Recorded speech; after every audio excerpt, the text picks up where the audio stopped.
They kicked me out of the house I bought just to make room for my golden sister.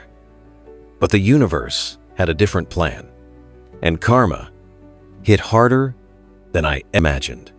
Madison had always felt like an afterthought in her family, a shadow looming in the background while her older sister Emily basked in the spotlight. She was the unplanned child, born when her parents were already in their late 40s, and the constant reminder of how unwanted she was echoed through the small, bitter comments from her mother.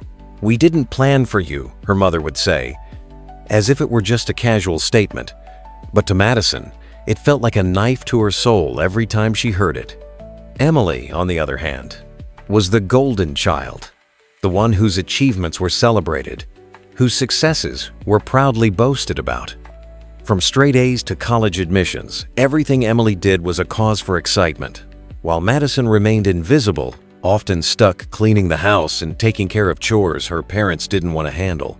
Despite these crushing realizations, Madison worked hard. She found refuge in her grandparents, who were the only ones to show her true affection. Her grandfather, a retired math professor, taught her that numbers never lie, and that truth, unlike family, was constant and dependable. These lessons guided her through the lonely years, shaping her into the successful woman she became. But the emotional wounds from her parents' neglect never truly healed. In her heart, Madison always wondered, was it me who was wrong for wanting to be seen, or was it them for never truly seeing me? This question lingered as she climbed higher in her career, but the emptiness remained, reminding her that no amount of professional success could fill the void of unconditional love that had always eluded her. Madison's relationship with her sister Emily had always been strained, though she could never quite put her finger on why. Emily wasn't cruel to her, but her indifference stung more than any harsh words could. It was as if Madison didn't even exist in Emily's world, her presence easily ignored. Madison remembered the countless times she would be playing quietly in the corner, her sister sprawled on the couch, oblivious to her existence, chatting away on the phone about boys or college applications. It was always about Emily's dreams, Emily's achievements, and Madison was left to watch from the sidelines, feeling like an outsider in her own home. Her parents, too, showered Emily with praise, often speaking of her accomplishments with such pride, while Madison was expected to quietly handle everything else: cooking, cleaning, taking care of things her parents never had the energy or interest in. Every time Madison's accomplishments were mentioned, it was like a mere afterthought, something to be brushed aside. "Oh, that's nice, Madison. But have you seen what Emily has done lately?"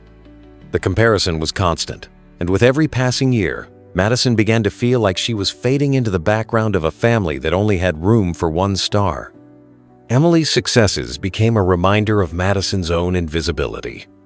Even when Madison achieved things she was proud of, it always felt like the world was watching Emily, and Madison was just there, unnoticed, uncelebrated. It was as if Emily's light was so bright that it consumed everything around it, leaving Madison in the dark, silently yearning for recognition and love. Madison's parents never truly saw her. They saw Emily, the perfect daughter, the one who excelled in everything and made them proud. Madison, on the other hand, was always the afterthought, the inconvenience. It wasn't just the comments that stung, like when her mother casually mentioned, "We didn't plan for you," as if Madison had no place in the family. It was the way her parents would act as though her existence was a burden, a mistake they had to endure.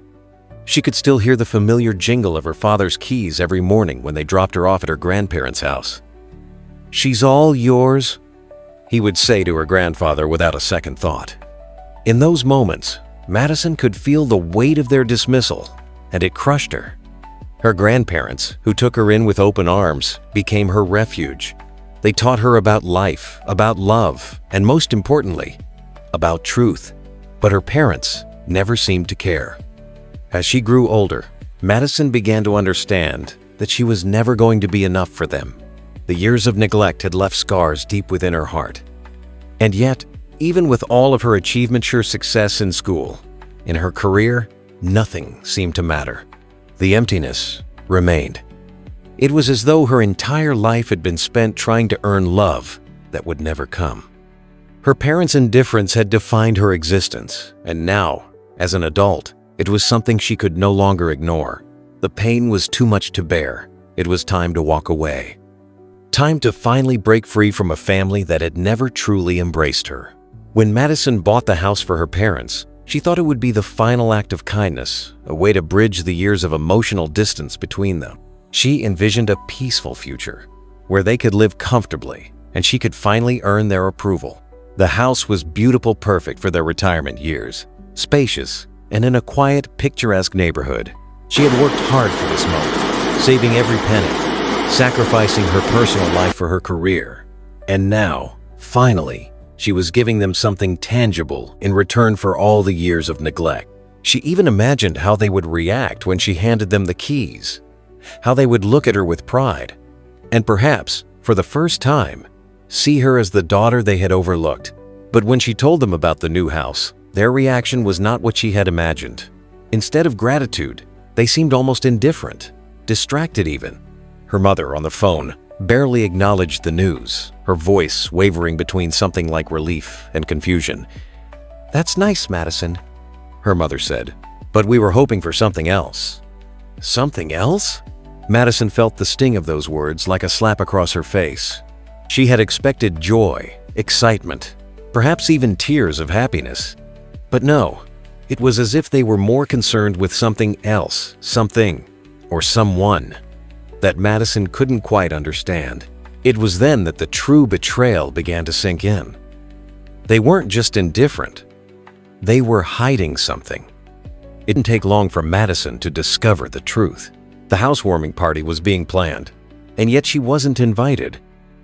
Her own parents had decided to let Emily and her family move in, without so much as a word to Madison. The house that she had bought for them was being turned into a home for the very sister who had always been her rival, the golden child. The realization hit her hard. She had been nothing but a tool, a means to an end.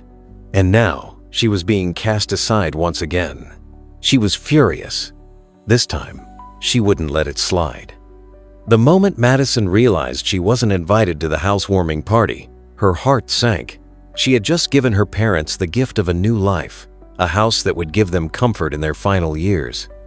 Yet, they had treated her like a stranger in her own family.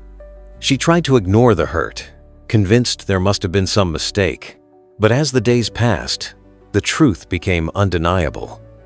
The invitation never came. Her mother, when she called, only gave vague excuses, saying, "We're still planning. It's complicated." Madison felt the betrayal claw at her chest with every evasive answer.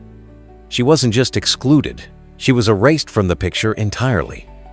The house that she thought would bring them together was now a symbol of everything she'd feared, another way to replace her, to make her invisible once again.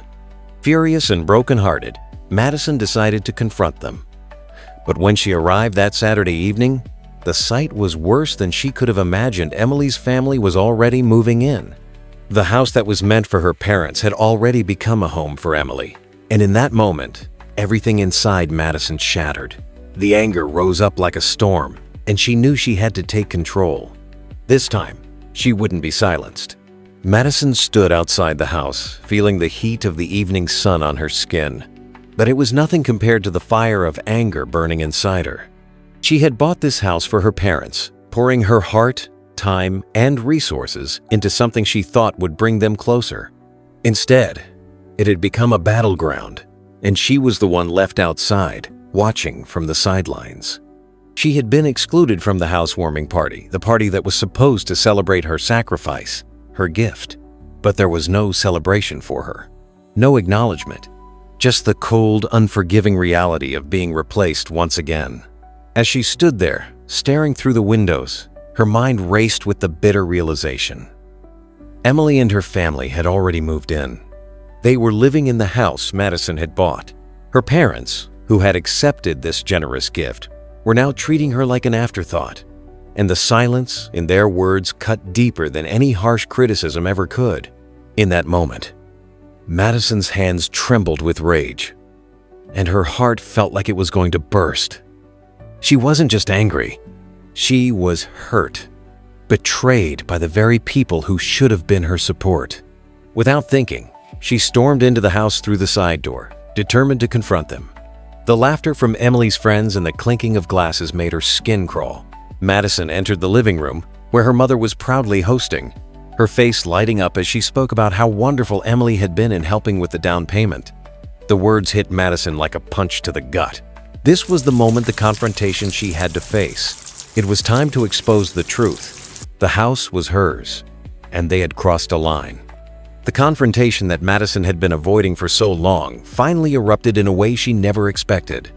As her mother gushed over Emily's help with the house, Madison's heart pounded in her chest.